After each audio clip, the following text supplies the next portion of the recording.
Block buster സിനിമയായിരുന്ന വാഴ ഫസ്റ്റിന്റെ second part വാഴ 2 റിലീസായിട്ടുണ്ട്. കൊടുത്തിരുന്ന ഹൈപ്പിന് 100% നീതി പുലർത്തിക്കൊണ്ട് നല്ല രീതിയിൽ തന്നെ വാഴ 2ഉം പ്രസന്റ് ചെയ്തിട്ടുണ്ട്. വാഴ ഫസ്റ്റിന്റെ ഒരു സ്റ്റോറി ടെല്ലിംഗ് സ്റ്റൈൽ തന്നെയാണ് സെക്കൻഡിലേതും. ആൻഡ് ഈ കണ്ടന്റ് ക്രിയേറ്റേഴ്സിനെ വെച്ചിട്ടുള്ള സിനിമ എന്ന് പറയുമ്പോഴേ ചിലർക്കെങ്കിലും ഒരു ധാരണയുണ്ടാവും ഈ സോഷ്യൽ മീഡിയയിൽ വീഡിയോ ഇടുന്ന കുറച്ച് പിള്ളേരെ ഇൻക്ലൂഡ് ചെയ്ത് കുറെ ഫണ്ണും അവരുടെ കുറെ കോപ്രായങ്ങളും കുത്തിക്കയറ്റി തട്ടിക്കൂട്ടിയ ഒരു പടമായിരിക്കുന്നത്. പക്ഷെ അതുപോലുള്ള അസംഷൻസ് എല്ലാം ഈ സിനിമ പൊളിച്ചെടുക്കി. കാരണം ഹാഷിറിനെയും ടീമിനെയും അറിയാത്തവർക്ക് പോലും ഈ സിനിമ നന്നായിട്ട് വർക്കാവും. അറിയാവുന്നവർക്ക് ഇതിലെ പല മൊമെന്റ്സും ഡയലോഗ്സും ഒക്കെ കുറച്ചുകൂടെ തിയേറ്ററിൽ ആ വൈബ് ആസ്വദിക്കാൻ പറ്റും. Story of A million boys എന്ന സിനിമയുടെ ടൈറ്റിലിന് അത്രയും അനുയോജ്യമായിട്ടുള്ള കഥയും സാഹചര്യങ്ങളുമാണ് സിനിമയിലുള്ളത്. ആൻഡ് പേര് പോലെ തന്നെ ഒട്ടുമിക്ക ബോയ്സിനും വളരെ നന്നായിട്ട് റിലേറ്റബിൾ ആകുന്ന ഈ 90s ഏർലി 20s ആവറേജ് അല്ലെങ്കിൽ മിഡിൽ ക്ലാസ് ബോയ്സിനൊക്കെ അവരുടെ ലൈഫ് നേരിട്ട് കാണുന്ന പോലെ ആയിരിക്കും സിനിമ കാണുമ്പോൾ തോന്നുക. ഇതില് എന്റർടൈനിങ് ഫാക്ടറിലേക്ക് വരുമ്പോൾ ഇപ്പൊ ഇറങ്ങുന്ന ഒട്ടുമിക്ക മൂവീസിലും എനിക്ക് പേഴ്സണലി തോന്നിയിട്ടുള്ളത്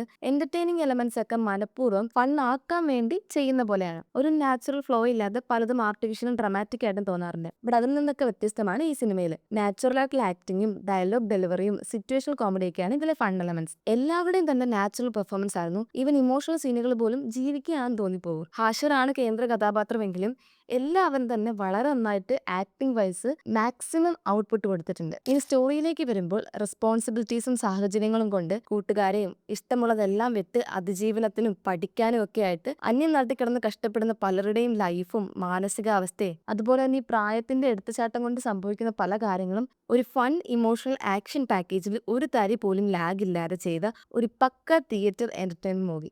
അതാണ് വാഴ 2. ആൻഡ് ഐ എം ഷുവർ ഈ സിനിമ കാണുന്ന എല്ലാവർക്കും എസ്പെഷ്യലി ബോയ്സിന് ഇതിലെ ഒട്ടുമിക്ക കാര്യങ്ങളും റിലേറ്റബിൾ ആയിരിക്കും. സോ ഓവറോൾ ആയിട്ട് പറഞ്ഞാൽ പ്രോപ്പർ ആയിട്ട് സ്കൂൾ കാലം തൊട്ട് യൗവന പ്രായം വരെയുള്ള ലൈഫിലെ പല കാര്യങ്ങളും അഡ്രസ്സ് ചെയ്യുന്ന റിയലിസ്റ്റിക് ആയിട്ടുള്ള തമാശകളും ഇമോഷൻസിലൂടെയും ഓഡിയൻസിനെ പിടിച്ചെടുത്തുന്ന ഒരു വലിയ കുഞ്ഞു പടം. ആൻഡ് വാഴ ഫസ്റ്റിനെ അപേക്ഷിച്ച് സ്റ്റോറി കൊണ്ടും ഇമോഷൻസ് കൺവേ ചെയ്യുന്നത് കൊണ്ടും ഒരു പടി മുകളിൽ തന്നെ നിൽക്കും വാഴ 2. ഇതിൽ സ്കൂൾ കാലഘട്ടത്തിൽ കാണിക്കുന്ന പല കാര്യങ്ങളും ആൺകുട്ടികൾക്കും പെൺകുട്ടികൾക്കും ഒരുപോലെ റിലേറ്റബിൾ ആവുന്നുണ്ട്. പ്രത്യേകിച്ച് നമ്മുടെ എല്ലാവരുടെ ലൈഫിൽ ഒരുപാട് ട്രോമകൾ ഉണ്ടാക്കിയ ചില ടീച്ചേഴ്സും നാട്ടുകാരൊക്കെ ഉണ്ടാവുമല്ലോ. അവരുടെ ആ ഒരു ആറ്റിറ്റ്യൂഡും സ്ഥിരം നമ്മൾ കേട്ടിരുന്ന ആ ഡയലോഗും ഒക്കെ വീണ്ടും ഈ സിനിമ കാണുമ്പോൾ സ്മരിക്കാൻ പറ്റും. ഇനി ടെക്നിക്കൽ സൈഡ് കൊണ്ടും സിനിമ പെർഫെക്റ്റ് ആയിരുന്നു. പാട്ടുകളും ബിജിഎമ്മും എല്ലാം സ്റ്റോറിയിലെ ഇമോഷൻസിനെ എൻഹാൻസ് ചെയ്യുന്ന രീതിയിൽ നന്നായിട്ട് ചെയ്തിട്ടുണ്ട്. അതിപ്പോൾ ആക്ഷൻ സീനുകളിലായാലും ഇമോഷണൽ ആവുന്ന സീനുകളിലും ഫസ്റ്റ് പാർട്ടിനേക്കാൾ സെക്കൻഡ് പാർട്ടിൽ മ്യൂസിക് നന്നായിട്ട് ഇമ്പാക്റ്റ് കൊടുക്കാൻ കഴിഞ്ഞിട്ടുണ്ട്. ഇതിന്റെ ഒരു പീക്ക് എക്സ്പീരിയൻസ് ആണ് നമുക്ക് ക്ലൈമാക്സിലേക്ക് വരുമ്പോൾ കിട്ടുന്നത്. ഫസ്റ്റ് പാർട്ടിലെയും സെക്കൻഡിലെയും സോങ്സും മിക്സ് ചെയ്ത് മാക്സിമം ഇമോഷണൽ ഇമ്പാക്റ്റ് ഉണ്ടാക്കുന്ന രീതിയിലാണ് സീനുകൾ അവതരിപ്പിച്ചിട്ടുള്ളത്. ആൻഡ് പേഴ്സണലി എനിക്ക് ഒരുപാട് ടച്ച് ചെയ്തതിലെ പല സീനുകളും ശരിക്കും കണ്ടുകൊണ്ടിരിക്കുമ്പോൾ കണ്ണൊക്കെ നിറഞ്ഞുപോയി. എനിക്ക് തോന്നുന്നു തിയേറ്ററിൽ നിന്ന് ഒട്ടുമിക്ക പേരും അതിൽ ഒരു സീനിലെങ്കിലും ഇമോഷണൽ ആയിട്ടുണ്ടാവണം. അത്ര പെർഫെക്റ്റ് ആയി അവർക്ക് ആ ഇമോഷൻസ് കൺവേ ചെയ്യാൻ സാധിച്ചു. പക്ഷെ ഈ ഒരു സീനുകളിൽ സെന്റി എലമെന്റ് കൂടുതലായിരുന്നു എന്ന് ചിലരൊക്കെ പറയുന്നത് കേട്ടു. ബട്ട് എനിക്ക് പേഴ്സണലി അത് പെർഫെക്റ്റ് ആയിട്ടാണ് തോന്നിയത്. കാരണം റിയൽ ലൈഫ് ഇവന്റ്സ് കാണിക്കുന്നത് കൊണ്ട് തന്നെ അത് ഓക്കെയാണ്. ബിക്കോസ് യഥാർത്ഥ ജീവിതവും അങ്ങനെ തന്നെയാണ്. ഫണ്ണും ഇമോഷൻസും ആക്ഷൻസും എല്ലാം ചേർത്തുള്ള ഒരു പാക്കേജ് ആണ് നമ്മുടെ ലൈഫും. അത് അതേപോലെ തന്നെ എടുത്ത് കാണിച്ചിട്ടുണ്ട് സിനിമയിൽ. അതുപോലെ ക്ലൈമാക്സിൽ വന്ന ചില ക്യാമിയോ റോൾസും ഒക്കെ തിയേറ്റർ തൂക്കി. അതിൻ്റെ ഒരു കംപ്ലീറ്റ് പാക്കേജ് ആയിട്ട് തന്നെയാണ് സിനിമ അവസാനിപ്പിക്കുന്നത്.